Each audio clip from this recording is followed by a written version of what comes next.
So welcome everyone. So today is the first session of the Federal Youth Network's Departmental Showcase, and we're going to be showcasing the regional development agencies today.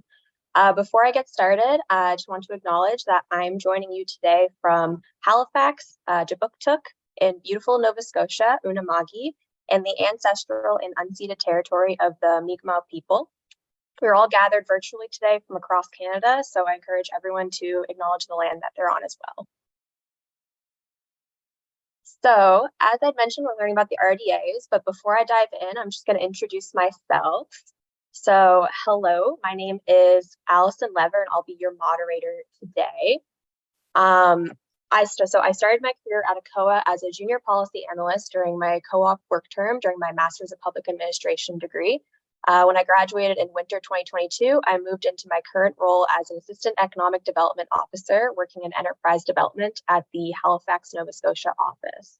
So as an Assistant EDO, I work in the Nova Scotia Advanced Manufacturing Unit, where I work with clients from a lot of different industries, including ocean technology, clean technology, and processing. I've been able to gain a lot of experience in client service, project management, and process improvement. In addition to all of this, I also serve as the co-chair of the ACOA Youth Professional Network, which I've done since September 2022. In this role, I've been able to lead various network events and supported the development of onboarding and leadership development initiatives within our agency.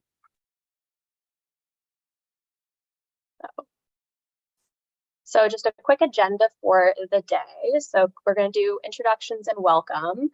Or instructions and welcome. Then we're going to have presentations from each of the RDAs that we have today. So we have 4 RDAs. We have the Atlantic Canada Opportunities Agency, ACOA, the Federal Economic Development Agency for Southern Ontario, FedDev Ontario, Prairies Economic Development Canada, Prairies Can, and Pacific Economic Development Canada, Pacific Can. And then at the end, we will do a question and answer period. So just some quick instructions before we get started. So all attendee microphones and cameras are deactivated. The chat is disabled for attendees, but we'll be using it to send any resources. Please also use the Q&A button to ask your questions. And if you like a question that you see, vote for that question by pressing the thumbs up button. This session is going to be in English only. The French session is going to follow at 3 p.m. Eastern today. All sessions are being recorded as well, and will be available on the Federal Youth Network's YouTube channel in the 24 hours following these sessions. So just a quick backgrounder on the regional development agencies before we get started. So Canada has 7 RDAs, which are all listed on the screen. The RDAs are a key part of the Government of Canada's Innovation and Skills Plan, working to advance and diversify our regional economies and help our communities thrive. The RDAs deliver nationally coordinated programs tailored to fit regional needs and circumstances and bring together key players in their respective ecosystems. So with that, we're going to start hearing from the 4 RDAs we have with us today. So firstly, I would like to welcome our first speaker from the Atlantic Canada Opportunities Agency, who will be Joseph Claiborne. So Joseph Claiborne is an economic development officer and has been with the Atlantic Canada Opportunities Agency for 7 years. Joseph began his career with ACOA as an account assistant and has occupied several positions within the agency, including Junior Economic Development Officer and Strategic Advisor for the Office of Inclusion, Equity, and Anti-Racism. Prior to working for the federal government, Joseph spent 12 years working for a financial institution in several roles, including bank teller, customer service coordinator, financial advisor, and manager. It was during his time working for the bank that taught Joseph the importance of relationship building, which plays a significant part in his current role as an EDO. Joseph has a bachelor's degree in science with a major in biochemistry, a master's degree in business administration, and a project management professional certification. In his spare time, Joseph enjoys reading, traveling, camping, hiking, paddling, yoga, and playing board games with his friends. So on to you, Joseph.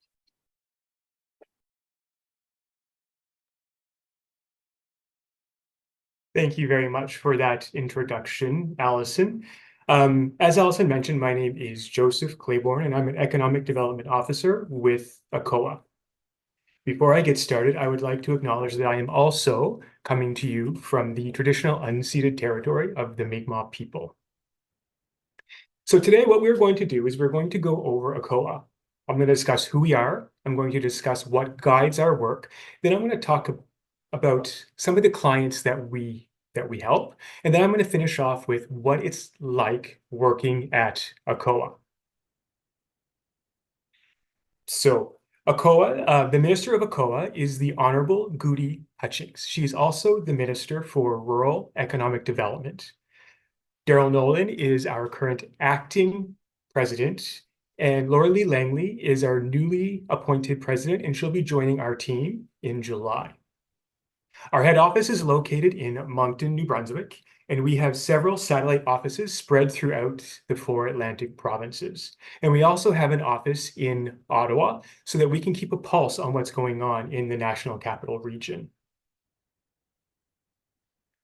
Our role as an agency is to fuel economic development in Atlantic Canada by working to build a strong, resilient economy that is innovative, diverse, and inclusive.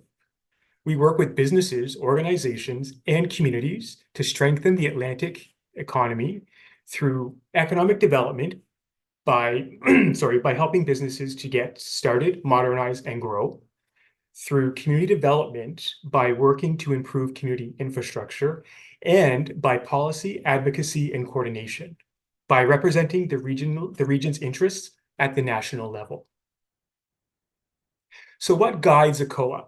We have a mandate, and that mandate is designed and comes from the Atlantic Growth Strategy, which is on the next slide.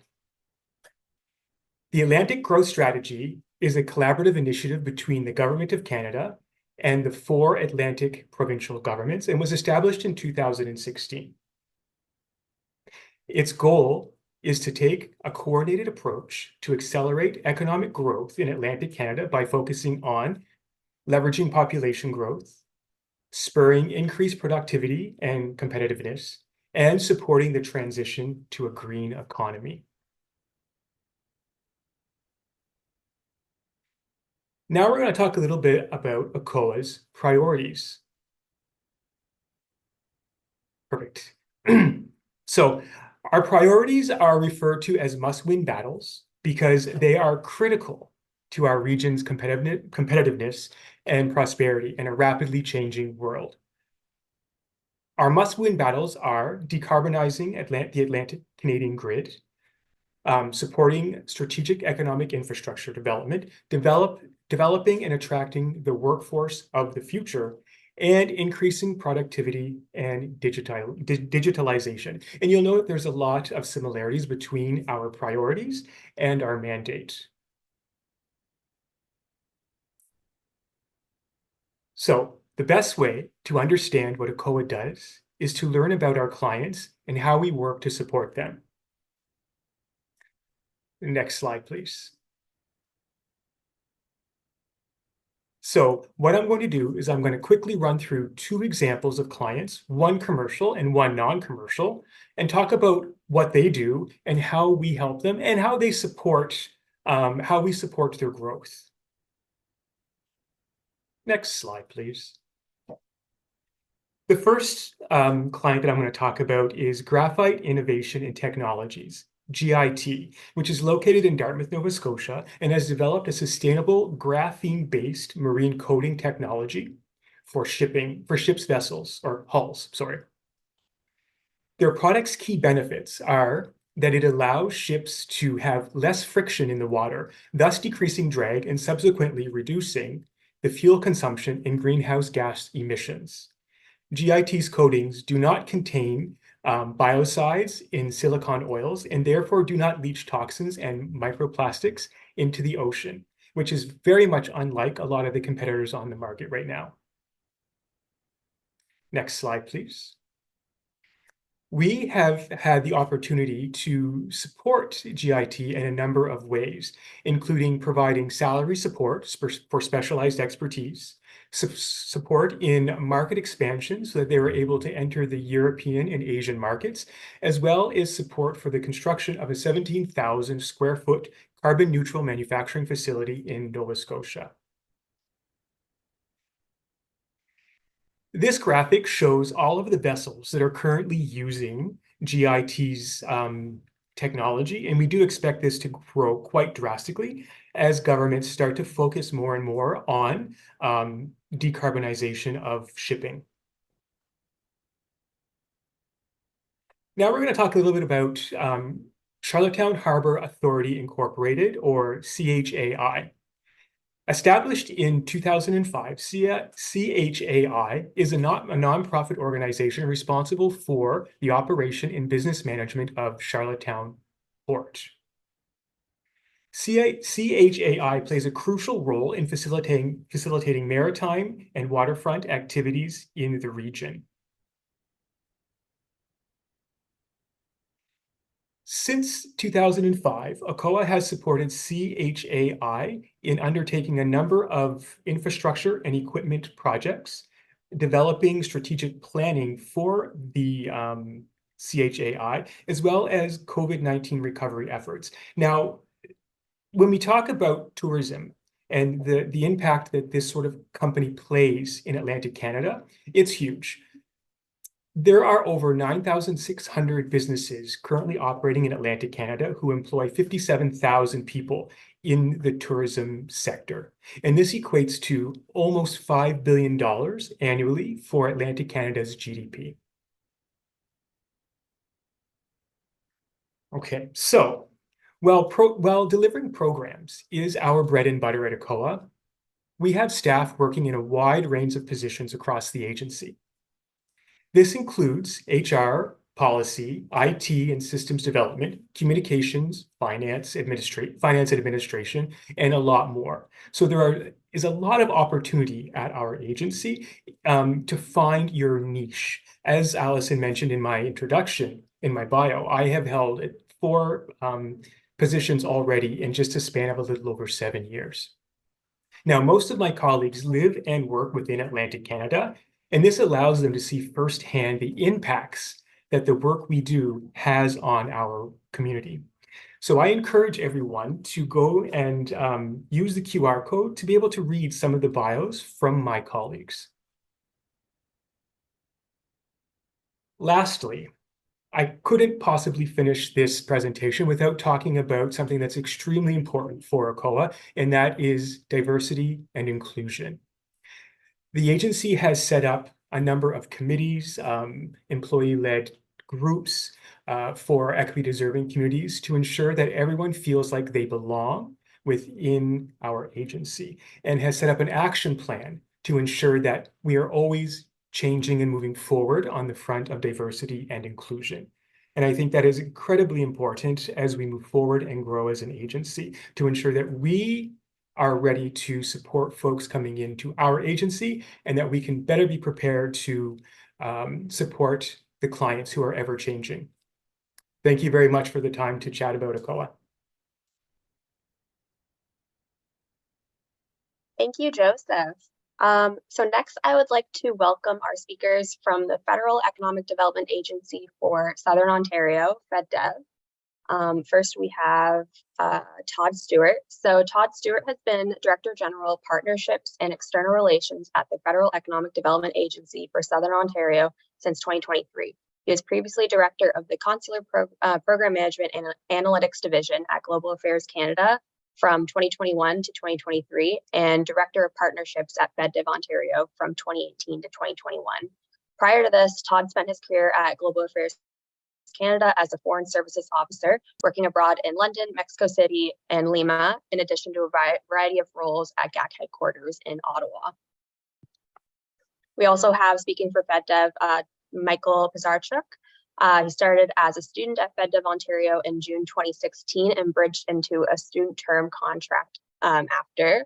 He has experience working in multiple departments across the agency, including programs, human resources, and communications. And he currently serves as communications advisor, supporting ministerial events.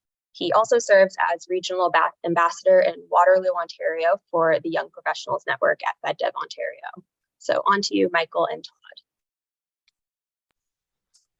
Thanks so much, Allison. And something I forgot to mention in my bio is that I'm also one of the three executive co-champions for the Young Professionals Network, and it's in that capacity that I'm here today. So I'm going to take you very, very quickly through some slides about FedDev, and then I'm going to turn it over to Mike to talk a little bit about what it's like working at FedDev. So quickly, our mandate and vision is up there on the screen. We have offices in 4 different locations. So our headquarters is in Waterloo. We have offices as well in Toronto and Peterborough, and one in Ottawa. And similar to the others on the call today, our primary mandate is to support businesses and not-for-profit organizations in our region to innovate and grow the economy. So next slide. And how we do that, we have 5 different principal roles. So champion, we're a champion for Southern Ontario at conversations throughout government. Co-investor, so we invest funding in targeted projects, and we like to do that with other partners to better leverage our money and stimulate the economy. We convene by bringing together stakeholders throughout our region, including post-secondary institutions, municipal and provincial government, not-for-profits, and the private sector. We collaborate through with some of our strategic delivery partners to build capacity and advance regional interests. And for those businesses and organizations that aren't a match for our funding, we're a pathfinder as well, and we try to link people up to a place that can help them out. Next slide. One thing that's a very important commitment for us is our commitment to diversity, equity, and inclusion. We do that through inclusive growth being a priority in terms of our funding decisions. We also have a dedicated support for Indigenous applicants through a landing page and a dedicated phone line where they can be directly connected with our business development officers. And we have a number of other frameworks on DEI and accessibility that we focus on here. Next slide. And this is some of our impact or our outcomes. So since 2025, we've invested more than $2.6 billion in the Southern Ontario economy through over 3,350 projects. And some of our stats there in terms of how our investments are leveraged are available. And that's something that we focus on as well as making sure that there's value for money there. And next, so basically we provide funding both for-profit businesses and for organizations that support businesses. So those would be not-for-profit organizations, but those that are involved in supporting businesses to grow. And that's through our what we call our core funding, which is similar to all the RDAs who'd be on the call today. We also deliver national programs that are regionally tailored. So some of those programs include Community Futures, the Economic Development Initiative, which is focused on official language minority communities. We're delivering right now the Tourism Growth Program. And in budget 2024, we got funding for additional programs, including one on supporting AI adoption and commercialization. This is a bit about how we work here. We have now a timed intake process where we have 3 annual intakes. We've simplified it for applicants, so we have funding for-profit, not-for-profit, and those are the parameters in terms of the amount of money that we invest. So 125,000 up to 10 million and up to 50% of project costs. So that's just a little bit about our funding. Next. And here are some of our priorities. So clean growth, companies that are growing, high technology, and industrial transition. So helping traditional manufacturers transition to new forms of working. And our cross-cutting priorities are inclusive growth and regional coverage throughout our region. And we also provide a number of services to business other than funding, and those are some of them there on screen. We go next. And that's it. I got through that in 4 minutes, so I'm going to turn over to Mike, who can talk a little bit about what it's like to work here. Okay, perfect. And thank you, Todd. And thank you to everyone for joining. And yeah, I'm just here to talk a little bit about what what I like working at FedDev Ontario. Obviously being as mentioned by Allison, and thank you for the introduction, being a student that started at FedDev Ontario in 2016. I was able to use the bridging program in order to come into as a term and work my way through various positions until I've landed now in where I believe I want to spend the rest of my career in communications and as a communications advisor working in ministerial events. So one of the things that I really enjoy working about at FedDev Ontario is the hybrid working model, which we've started to implement now. In September, we will be going back into the office 3 days a week, but our managers and executives are very lenient on which days we are going into the office, and we get to choose between that. And we also do have our team who plan events and meetings around when we're going to have our in-office days, which is something I thoroughly enjoy, because it's nice when you go into the office and your team members are there. To the right, you'll see our headquarters, which is in Waterloo, where I'm based. But as Todd mentioned, we also have offices in Toronto, Peterborough, and Ottawa. One of the other things that I personally enjoy about working at FedDev Ontario and for a regional development agency is that in your positions, you tend to get to wear, as I like to say, many different hats.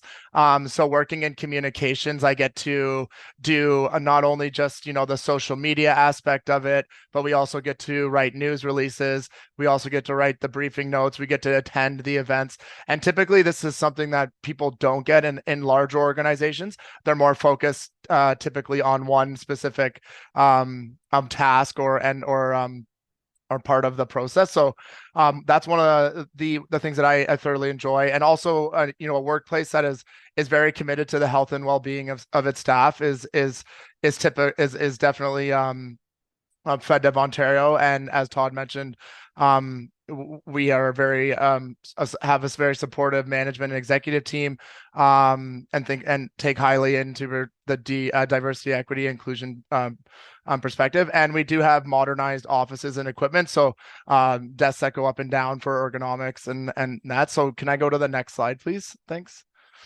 So one of the most recent undertakings that we did as an agency was we had our executive team go around to each office and speak with our actual employees, which we had titled "Shaping Our Workplace of Choice Together."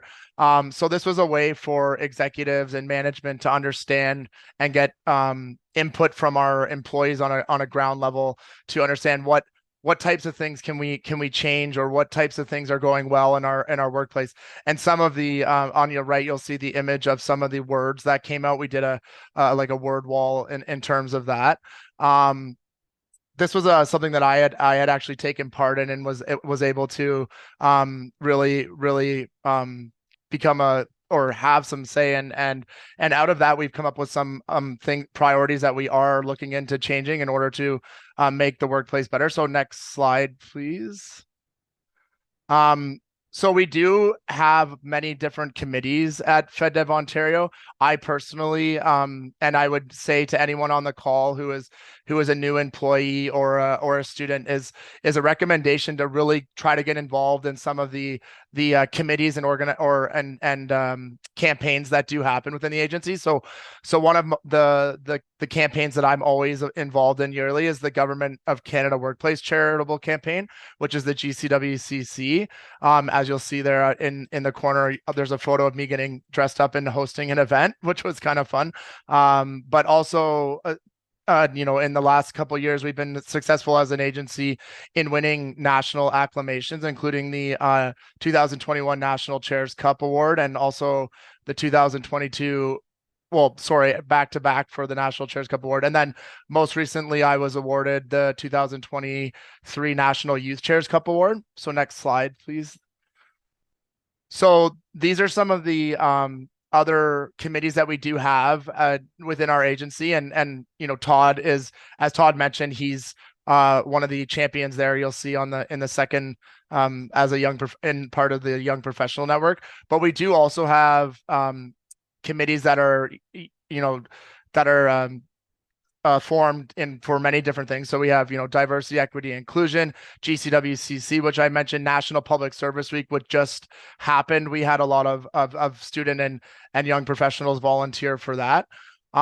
So this is just to give a broad kind of idea of some of the committees that we have, and also, again, just to reiterate my point, is get involved in committees when you can, because that's how I found was a way for myself to get my name out there and to eventually achieve indeterminate status and to now be a full-time employee within the government. So next slide.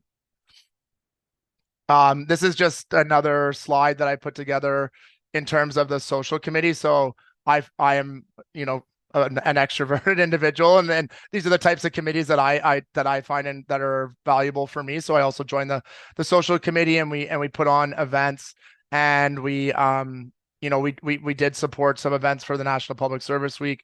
We have pizza days, and we do stuff like that. So a lot of fun things going on in FedDev Ontario. We are definitely, a lot of the things that we heard is from our employees through the Shaping Our Workplace is that individuals want to come back into the office, and they want to be together and to have that social aspect. So we are currently working on having events in order to achieve that. And, I think that's all I really have to say in terms of my experience. But if anyone has any questions, be happy to take on any question. But in one last thing I will say is just an advice from a former student, knowing that there's a lot of students that are on this call, is just to be a self-advocate for you. And by that I mean, go knocking on doors and being willing to shake hands and take any opportunity that you can in order to get involved in committees, as I said, or outside your regular job, and understand that the journey might not be as simple. So as for me, I wanted to work in communications, but it took me a while to get there, and working different jobs when I first started out, and then now eventually I'm in the position that I want to be. So thank you for your time, and passing it back to Allison now, who's going to introduce the next regional development agency. Thank you. Perfect. Thanks so much, Todd and Michael. Next, I would like to welcome our speakers from Prairies Economic Development Canada, Prairies Can. We have Marta Gomez first. So Marta has been a dedicated member of the Prairies Can team since July 2020, serving as a senior business officer in the Edmonton office.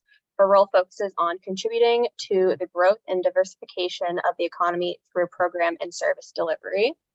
And then we also have Rob St. Dennis. Rob joined Prairies Economic Development Canada in August 2023 to provide support for Indigenous communities that are evaluating a transition to clean energy. In addition to working full-time with the federal government, Rob is a sessional instructor with the University of Lethbridge, teaching Indigenous governance and business management. So I'll turn it over to Prairies Can.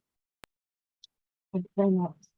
My name is Carolyn Beach, and I'm in HR with Prairies Can. I'm joining you today from Edmonton, Alberta, and from Treaty 6 territory, traditional gathering place can gathering rates between social, blackfoot, Métis, and democracy.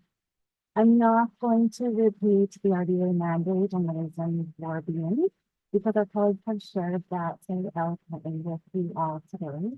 And we do very similar work, and we are similarly passionate about building these strong, competitive, and Canadian economy by supporting business, innovation, and community economic development. We do it uniquely from our perspective. So I would love to ask our colleagues at CNC who wants the video about who y'all are.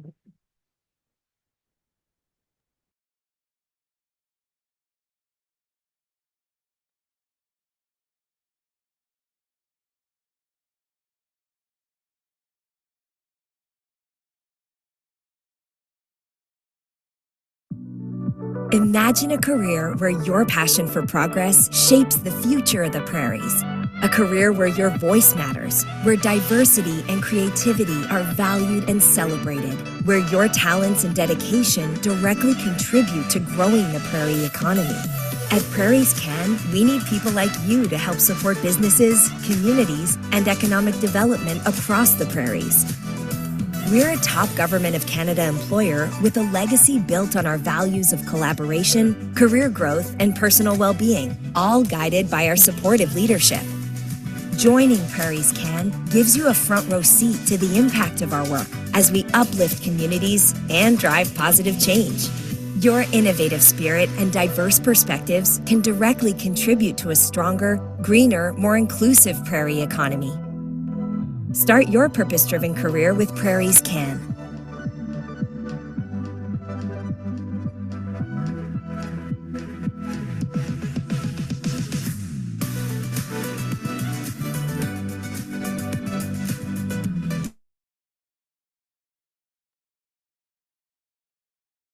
Thanks so much. I'd love to be able to have that. Have her share her story about the journey to the community.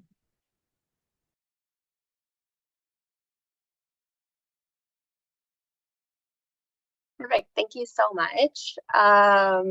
So next we're going to go forward to hear from Derek Baker from Pacific Can. So Derek Baker is the Director of Community Economic Development for Northern BC and has been with Pacific Can for 2 years. Prior to joining Pacific Can, Derek worked in a variety of roles in both the private and public sectors while pursuing his interest and passion for building strong, resilient communities for economies for northern communities.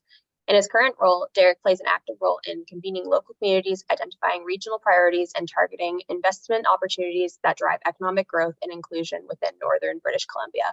On to you, Derek. Thank you, Allison, and thank you so much for having us here today. I'm going to cruise through my slides here fairly quickly. I think where we really want to focus is on some of the Q&A and preserve as much time as we can for that, because that's where we get to the meat of the conversation today. And I think we probably want to preserve some time as well to share some more on the Prairies Can story, as well, as I think we skip past them. So I'll go through this fairly quickly. Much like the other regional development agencies, Pacific Can was established to support the growth and diversification of British Columbia's economy and also advance the interests of the Pacific region in national economic policy program and projects that are outside of Pacific Can's specific mandate. So we were created in 2021. We're a newer economic development agency. We are like Prairies Can, built off of the Western Economic Diversification agency that served Western British Columbia very well for the past 30 years. But there was a recognition that as time went on, the Pacific and the Prairie regions had their own unique challenges, their own unique opportunities, and warranted their own dedicated resources to advance their economies in a way that was more specific on the region that they were serving. So we're 5 British Columbians, 4 British Columbians, and we'll be celebrating our 3rd anniversary in this August. So we are new, and we've been really focused on building ourselves up as an agency. When I joined 2 years ago, we were sitting somewhere around 60 staff. We didn't have a ton of dedicated resources in the areas of human resources, finance, communication. We had a really good base of program staff, but we were still building ourselves up as a standalone agency, and that's what we've been doing for the past 3 years, in addition to providing those economic programs that are diversifying and building British Columbia's economy. We have 4 main roles that we fill as an agency. We convene, we invest, we advise, and we pathfind. So that's primarily the ways that we're getting involved in economic development in these parts.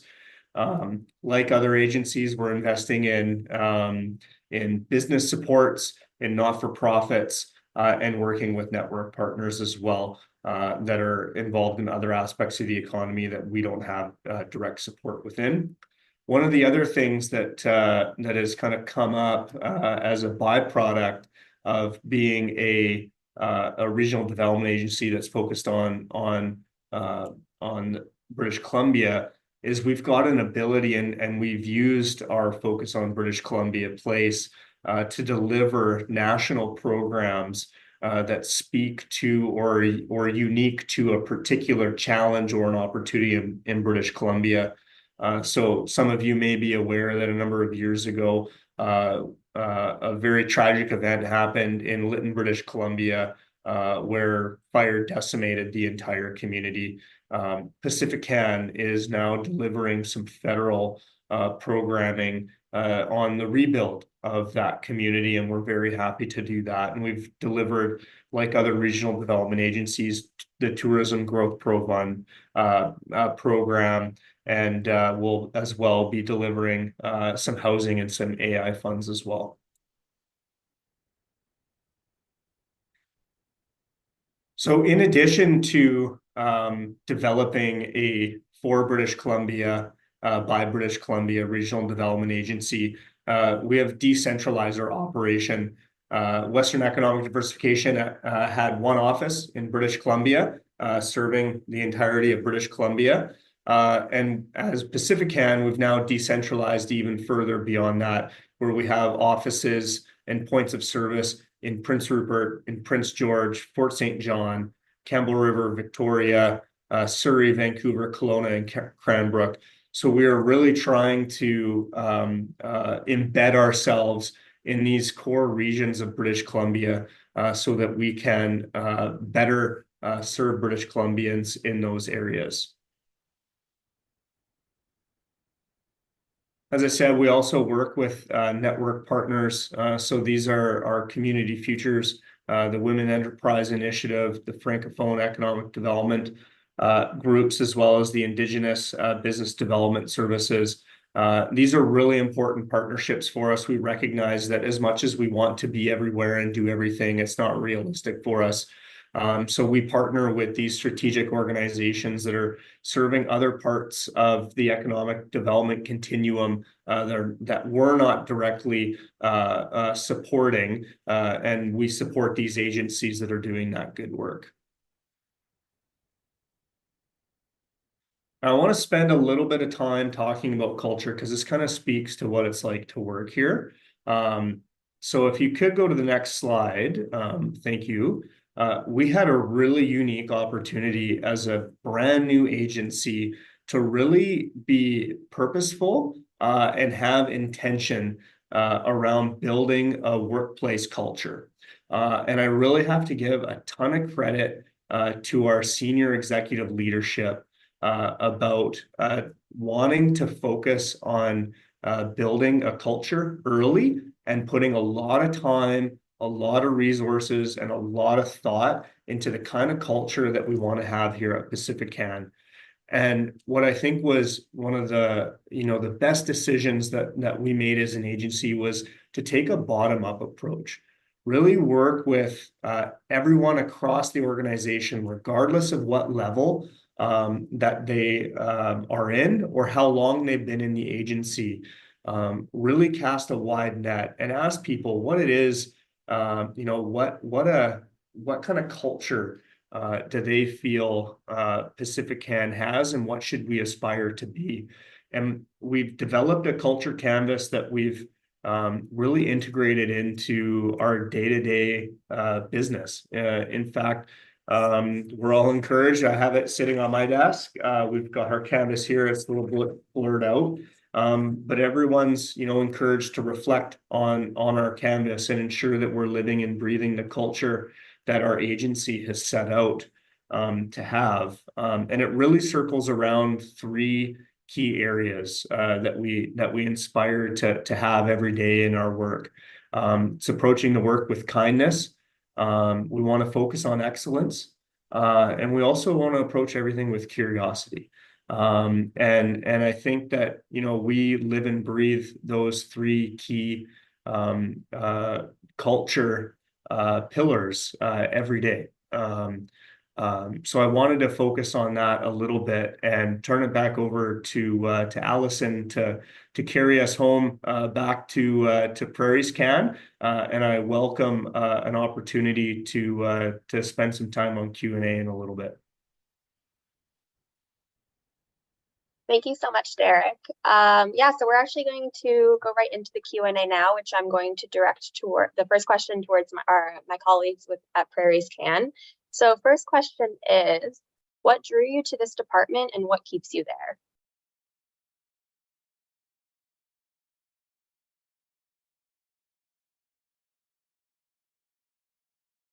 I'd like to take that one if that's okay.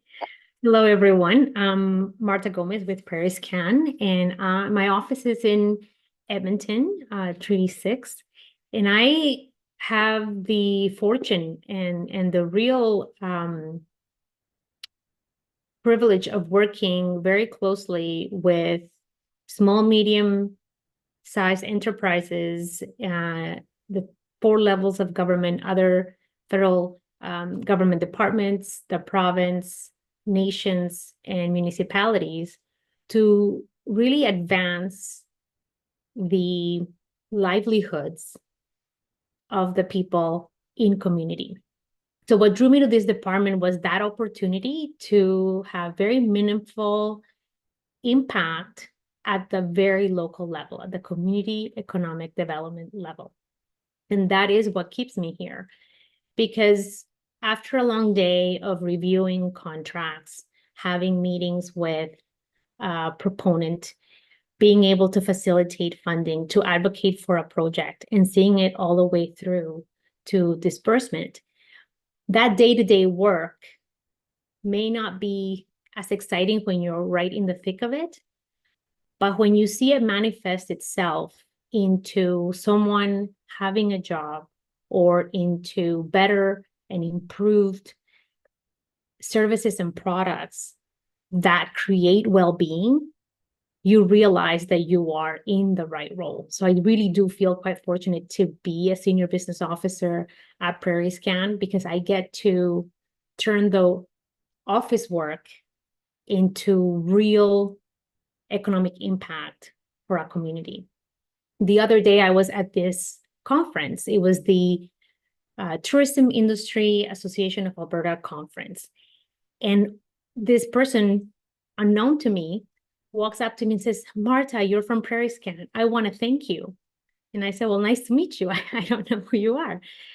And she proceeded to introduce herself. And she said, thanks to the work that you put in to facilitate funding for such and such organization, they created this role for me. And I love this job. So thank you so much for making that happen for me. And of course, as all of you know, it's not just all on me, right? We're a huge, huge team. But I certainly felt like all those days where I was crossing T's, dotting I's, going through endless versions of a statement of work to make sure that the contribution would go forward, materialized in this person walking up to me and saying thank you. And I felt incredibly honored to have been a small part of that. But it just also served as a reminder that what I do is very real to people at the ground level. And when I drive around my city or my community or around the province, I get to see things that didn't exist before Prairies Can was involved, before we were either an investor, a convener, an advisor, a pathfinder. And the fact that I get to enjoy those benefits as a resident, but also visitors and people around the world that are going to benefit from what we export, really does make me feel like I am part of something bigger and more meaningful than a desk job or, pure sort of economic development. So that is why I am here and how I wanted to exemplify the senior business officer role. Thank you. Thank you, Marta. And Rob, do you have anything to add on that?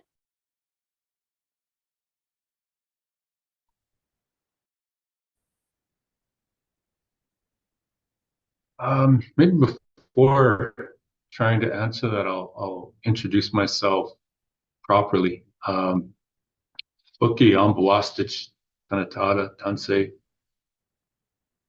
My name is Rob St. Dennis, and the Blackfoot people know me as Aka Stakata. That's a Blackfoot word, it's a Blackfoot name, and the name means depended on by many.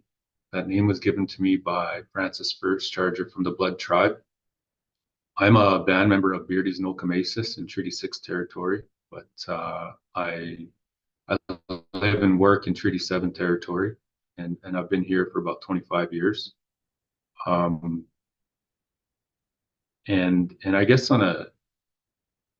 to answer the question of what drew me to this department, it would take a while to tell that story, and but I guess to make it quick, I am a treaty status Indian, and there's been a long, contentious relationship between my people and the government. And I worked in labor market development for treaty status people in Treaty 7 territory for 20 years. And then I wanted to see relationships improve. And I thought maybe the best way to do that is to actually go and work for the federal government and see how things work inside the department. And if there was a way that I could help improve the relationship, that's what drew me to the department. I don't think I could answer what kept me here yet, because it's only been 9 months, very short time period. But it's been an interesting transition. If there's any Indigenous students listening, it's quite a journey you go through. I worked in an organization that was 100% First Nations, from the shareholders, the board of directors, all the staff, and the targeted clientele were all First Nations people, to going into an environment where you're the only one, and you have to start building trust and building relationships. So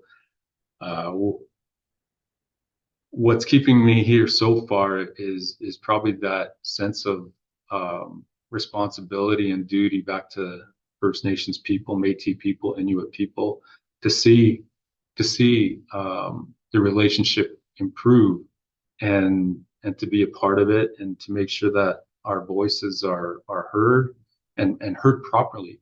So how I would probably try to answer that question.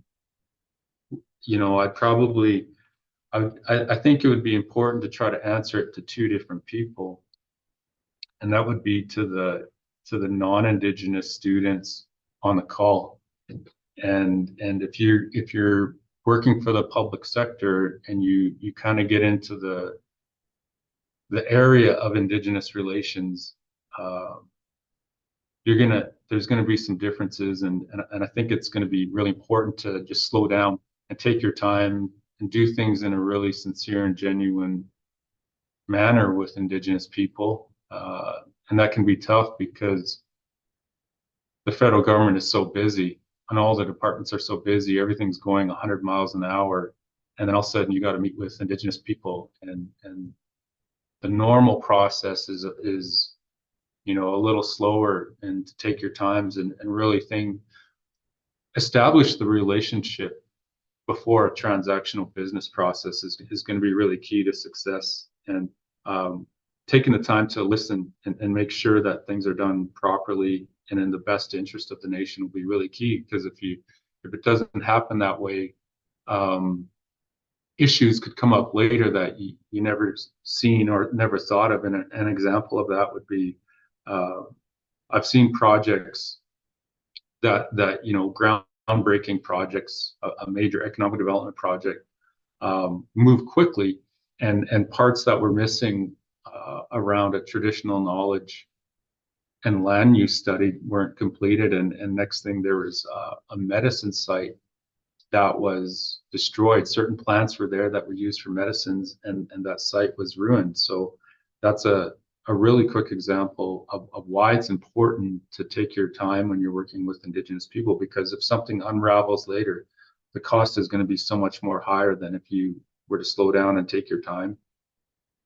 And then I guess a comment for Indigenous students, if you're coming into the federal government, and if you're the only Indigenous person, I'd really recommend that you get in touch with the Federal Indigenous Employee Network, and then, you know, try to trust your manager as much as possible, and try to get comfortable. And if you need help with that, you know, there's across the federal government, there's probably 500 to 600 Indigenous employees, but the most of the work that they do in the network is to focus on policy change and to advocate for policy change. But I just seen the 10-minute prop, so I think that's my time to hurry up. So I guess a final message, you know, to all the students is that a reminder that, you know, the relationship and understanding the relationship between Indigenous people and the federal government, it's not well understood, and that's why it was part of the Truth and Reconciliation calls to action, specifically call to action number 57 to learn more. That's hopefully that's a good enough motivator right there to learn more about the relationship and the customs, the culture, the spirituality. Because if you wait on that, then it could be more, I guess, cost more time down the road. So sorry about the long response, but yeah, I'll leave it at that. Perfect. Thank you so much, Rob. I really appreciate your insight on that, and Marta as well for answering the question. So just a reminder for everyone watching that the Q&A is open. If you see a question you like, give it an upvote, and that question will get priority. So next question that has the most upvotes, and maybe I invite all of the other panelists to turn your cameras on so we can see all of your faces. So this question, maybe I'll direct this one towards my colleagues at FedDev. What is your hybrid work strategy? Will employees be working from home and in the offices as per TBS standards? Thanks, Allison. And I can take this one for FedDev. Yes, we are. We've had so folks right now are in the office 2 days per week, and we'll be moving to 3 as per TBS guidance in September. Like many other organizations, I think that's been, you know, a bit of a journey, especially just making sure that people have the workspaces and tech setups that they need. We do also have a number of employees who there are exceptions, as everyone knows, to the telework policy. So we do have people that work remotely 100% of the time. We do have a number of those folks here at FedDev as well, but I would say generally the majority of employees are in the office currently 2 days a week. Yeah, soon to be 3 in the fall, and it's working. I would say it's, you know, it's working relatively well. Obviously, I think it was a transition for everyone, but I think there's some flexibility built into that system, as well as some of the benefits of in person. So it's I think there's some. It's been a largely positive experience here. Perfect. Thank you so much. So we'll go to our next question. So where can we see and apply for open job opportunities? I might just tackle that one, and if anyone has any additions for that, GC Jobs is the best place to look. Of course, sometimes things will be posted on LinkedIn. People will be sharing insights if they have connections, that kind of thing. But GC Jobs, if you see pools that are open, then apply for those. Even if you're not ready for that position yet, you might be in 2 years once that pool finally is ready. See Joseph laughing. So just keep an eye on what's out there and apply when you see it, even if you don't think you're ready yet. So I'll go on to the next question. And I'll direct this one towards Joseph at ACOA. So would you describe RDA's work as a go-between federal and provincial governments? And if so, how do you reconcile working on projects/portfolios that have opposite points of view from federal and provincial governments? Thank you very much, anonymous attendee, for that question. Actually, and I think Derek touched on it as well in his chat, We aren't really at odds with other agencies. We work together, we convene whenever possible and bring folks together and bring as many agencies to the table that make sense. So we don't go head to head, and we're not really a sort of a middle person. We work directly with other agencies when it makes sense. If we have a grower who also processes something, we can bring, agriculture, Nova Scotia agriculture to the table, or, Canada agriculture and agri-food Canada to the table as well, and other lenders to the table all at the same time. So we work closely with every single agency that makes sense for the client. So yeah, we work as partners more so than go-betweens. And yeah, so I'm sure everyone here has relationships with multiple people at multiple agencies, federally, provincially, and sometimes municipally as well, just so that we make sure that all of our clients get all of the support that they need from every level of government. Okay, thanks so much, Joseph. Next question that we have, and maybe I'll direct this one over to Derek at Pacifican. What skills/competencies are most valued by your organization? That's a really great question and a really difficult one to answer because there's a lot of different skills and competencies depending on the part of the organization that you work in. But generally, I would say, in an economic development role, problem solving is probably one of the ones that you'll lean on the most, especially if you're working with clients. It's not always, it's not always a clear line of sight on what their needs are. They maybe don't know exactly what their needs are, but they're just coming to you for some help because you're the friendly federal representative in the area. So it's about, communicating, strong communication skills and strong problem solving skills, I think would be the two that really jump out to me. Thank you so much. So maybe we'll do one more really quick question. Try to see if there's one that's a fast one. So maybe Pacifican, Marta maybe, or Rob, how do RDAs work with ISED, or if you can have that in your experience, Sure. We work really well at all levels. So there's definitely working groups that are working at the program design level. So very much at the director or DG level. We have, of course, our top leadership working across, so ADMs and DMs. And then us at the operational level, when we have recipients or proponents of projects that either come to us referred by ISED, or we want to refer to ISED because of maybe the size of the entity or the scope of the project, we already have sort of counterparts that we know that are either in charge of that program or are working with similar type of recipients.